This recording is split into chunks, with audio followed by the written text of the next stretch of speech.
So we have here the definition of power series.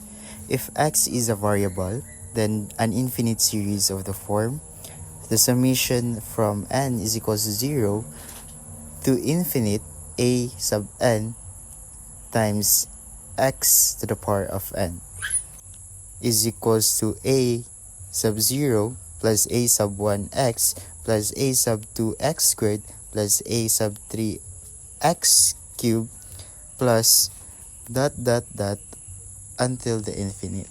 It is called a power series. So more generally, an infinite series of the form kung na siya x minus c, which is the c is the centered and c is a constant. Therefore, it is also a definition of an power series with infinite series. So we have here the theorem 9.20, which is the convergence of a power series. For a power series centered at C, precisely one of the following is true. First, the series converges only at C. There exists a real number r greater than 0 such that the series converges absolutely for the absolute value of x minus c is less than r, and diverges for the absolute values of x minus c is greater than r. And the last one is the series converges absolutely for all x. The number r is the radius of convergence of the power series. If the series converges only at c, then the radius of convergence is r is equals to 0. If the series converges for all x, then the radius of convergence is equals to infinity, and the set of all values of x for which the power series converges is the interval of convergence of the power series. So we have here the example. We're gonna determine if what is the radius and interval of convergence of this series. So we have here the summation from n is equals to 0 to infinite of x to the power of 2n over 2n factorial. So we're gonna use the ratio test to determine its radius of convergence and interval of convergence. So we have here the a sub n is equals to x, which is the series or the series given, and we have here the ratio test. So let a sub n plus 1 is equals to x to the power of 2 times n plus 1 over 2n. Gisimplify lang nato. So ang n is gisubstitute, ang 2n is gisubstitute ang n ug n plus 1. So we have here simplified 2n plus 2 factorial.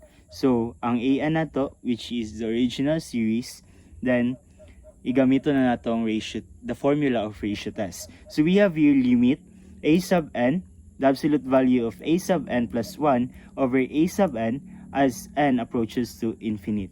So substitute lang natong value sa an plus 1 and sa a sub n. So we have here, i-divide nato siya, then simplify nato, and we have x squared times x to the power of 2 times n plus 1 times 2n factorial x power of 2n times 2n plus 2 factorial. So gi-simplify lang nato ni siya si x, so 2n man ni siya. So kung i-simplify nato ni siya, we have x to the power of 2n plus 2. So mawala man si 2n because ma-cancel out man siya kay naaman siya dere, so ma-1 na siya. So ang nabili na lang dere is si x squared. So we have here x squared times 2n factorial. So i-simplify nato si 2n plus 2 factorial. So we have here 2n plus 2 times 2n plus 1 times 2n factorial. So cancel out nato si 2n factorial, and we have here ang nabili na lang which is the limit x squared over 2n plus 2 times 2n plus 1 as n approaches to infinite. So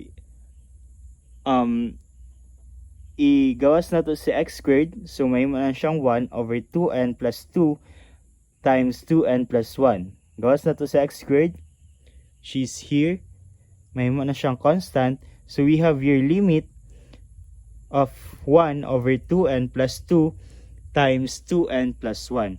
So evaluate nato si limit or substitute nato si limit, which is as n approaches to infinite.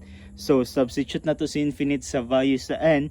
So we have your x squared times 1 over 2 times infinite plus 2 times 2 times infinite plus 1. So mahimo naman siyang infinite. I-simplify natin siya, mahimo siyang infinite. Then 1 over infinite is equals to 0. And 0 times x squared, we have 0. So ratio test shows the series converges for every x. Therefore, the radius of convergence is r is equals to infinity. So the interval of convergence is negative infinity to positive infinity. So that's all for the power series.